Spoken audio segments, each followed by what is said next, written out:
금주 핫한 부동산 뉴스의 핵심 내용만 전달해드리는 DK 복덕방 주간 부동산 뉴스 지금 시작합니다. 첫 번째 소식입니다. 올해 들어 조금씩 20, 30대의 매수세가 살아나고 있습니다. 한국부동산원 통계에 따르면 올해 2월 전국 30대 이하 아파트 매매거래 건수는 총 1만 14건으로 전달 대비 2배가량 증가했는데요. 1년 전인 지난해 2월보다는 30% 넘게 늘었습니다. 이 같은 증가세는 정부가 주택거래 시장을 살리기 위해 그동안 집을 구매하고 싶었지만 대출 제한에 막혔던 사람들을 대상으로 주택담보대출 비율을 높이는 등 규제를 풀자 이를 이용하는 사람이 늘었기 때문으로 분석됩니다. 두 번째 소식입니다.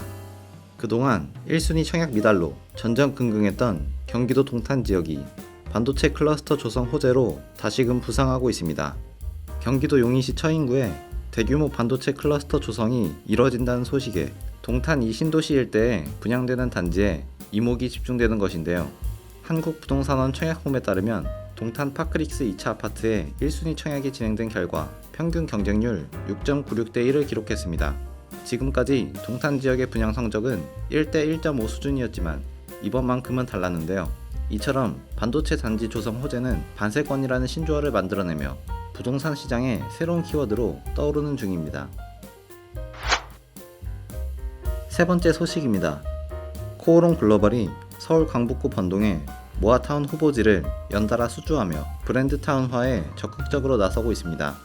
번동 1에서 8구역을 선점한 코오롱 글로벌은 올해 중 나머지 구역에서도 시공권을 확보해 하늘채 브랜드타운을 확장한다는 목표를 밝혔습니다. 번동 일대는 서울시의 모아타운 시범 사업지로 선정돼 1에서 8구역 외에도 9에서 11구역까지 빠르게 추진 중인데요. 번동이 다른 후보지에 비해 사업 추진이 빠른 이유는 후보지 신청 이전에 조합 설립 인가와 시공사 선정이 진행됐기 때문입니다. 업계 관계자는 강북구 번동이 모아타운 선도지역으로 서울시의 적극적인 행정 지원이 예상된다라며 이해관계가 다른 구역들이 모여 추진되는 만큼 여러 사안을 어떻게 풀어나갈지도 관심사라고 말했습니다. 네 번째 소식입니다. 부산의 해운대 아파트에는 불황이 없습니다. 이달 들어 70억 원대의 아파트 거래가 이어지고 있기 때문인데요.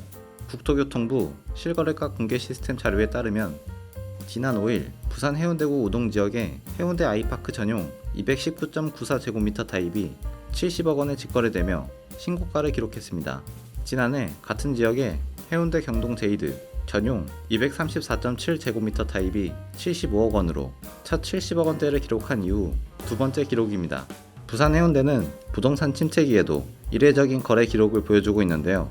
부산 역대 최고가 기록을 줄 세어보면 상위 22순위 중 19개가 해운대구 소재 아파트인 것으로 나타났습니다. 다섯 번째 소식입니다. 대출 금리 상승에 전세 수요가 줄고 월세 수요가 늘면서 월세가 상승하자 대학가 월세 시세도 오른 것으로 나타났습니다. 부동산 정보 플랫폼 다방에 등록된 매물 6만 3천여 건 중 월세 매물이 많은 서울 주요 대학가 인근 지역을 분석한 결과 보증금 1,000만 원 기준 원룸의 평균 월세는 59만 6천 원으로 조사되었습니다. 이는 지난해 같은 달에 51만 7천 원보다 15.14% 오른 수치입니다. 원룸 평균 월세가 60만 원 이상인 대학가는 지난해 3월 2곳에서 올해 3월 6곳으로 늘었으며 이 가운데 이화여자대학교 인근 지역의 평균 월세가 83만 5천 원으로 가장 높았습니다.